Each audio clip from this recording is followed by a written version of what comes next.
வணக்கம். உண்மை செய்திகளுக்கு உங்களை வரவேற்கிறோம். நெல்லைப்பாளை திருவனந்தபுரம் சாலையில் மத்திய சிறைச்சாலை அருகில் அருள்மிகு சாலை காக்கும் ஸ்ரீ செல்வ விநாயகர் ஸ்ரீ பாலமுருகன் திருக்கோவில் வருஷாபிஷேக விழா வெகு சிறப்பாக நடைபெற்றது. காலை 7:30 மணிக்கு மேல் கணபதி ஹோமம் மற்றும் அபிஷேகம், அலங்காரம், தீபாராதனை நடைபெற்றது. இதில் ஏராளமான பொதுமக்கள் கலந்து கொண்டனர். கலந்து கொண்ட அனைவருக்கும் பிரசாதம், அன்னதானம் வழங்கப்பட்டது. இதன் ஏற்பாடுகளை கோயிலின் தர்மகர்த்தா எஸ். ராமன் குடும்பத்தார்கள் செய்திருந்தார்கள். எதிர்பக்கம் உள்ள, அதாவது புதிய பஸ் ஸ்டாண்டிலிருந்து பாளையங்கோட்டை உள்ள அந்த சாலையில் உள்ள சாலை காக்கும் செல்வ விநாயகர் பாலமுருகன் கோயிலில் வந்து இன்றைக்கு வருஷாபிஷேகம் மிக சிறப்பாக நடைபெற்றது. காலையில் கணபதி ஹோமம் உள்ளிட்ட நிகழ்ச்சிகள், தீபாராதனை, அலங்காரங்களோடு அற்புதமாக இருந்தது. இந்த கோயிலில் என்ன ஒரு சிறப்புனா, பிள்ளையாரும் முருகனும் சேர்ந்துருக்காங்க. எல்லா இடங்கள்லையும் வந்து பிள்ளையார் தனியாக இருப்பார், முருகர் தனியாக இருப்பார். அண்ணன் தம்பி சேர்ந்துருக்கிறது வந்து இங்கே மிகப்பெரிய ஒரு விசேஷம். அப்படியாகப்பட்ட ஒரு கோயில் இது. சாலை காக்கும் விநாயகர் எப்படின்னா, இந்த பக்கங்களில் போகிற எல்லாருமே இந்த பிள்ளையாரை கூட்டிட்டு தான் போவாங்க.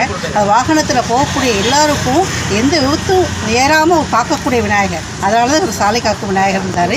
அந்த விநாயகர் தனியாக இல்லாமல் தன் தம்பி முருகனோடு இருக்கிறாரு. ஸோ பாத யாத்திரை போகிறவங்க எல்லாருமே இந்த முருகனை வந்து கும்பிட்டுட்டு போகும்போது அவங்க நல்லபடியாக பாத யாத்திரை பிடிச்சி திருச்செந்தூர் முருகனை வந்து வழிபடுறதுக்கு உண்டான இதை இந்த பாலமுருகன் இருக்கிறாரு. ஸோ அற்புதமான ஒரு கோயில். எல்லோரும் இதை வந்து வழிபடுங்க. முருகப்பெருமானும் விநாயகரும் அவருடைய அருளை கண்டிப்பாக உங்கள் பழிப்பார், உங்கள் வாழ்வு வளமாக இருக்கும்.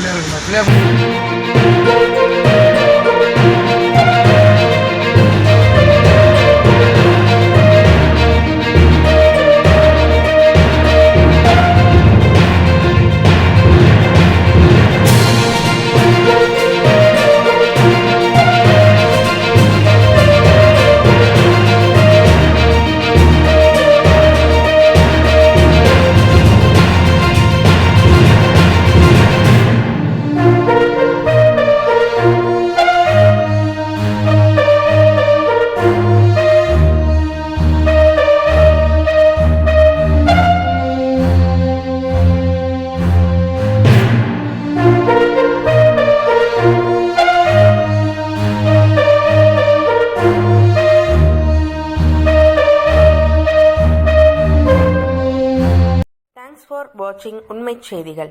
நெல்லை செய்திகளை உடனுக்குடன் தெரிந்து கொள்ள சேனலை சப்ஸ்கிரைப் பண்ணுங்க, லைக் பண்ணுங்க, ஷேர் பண்ணுங்க.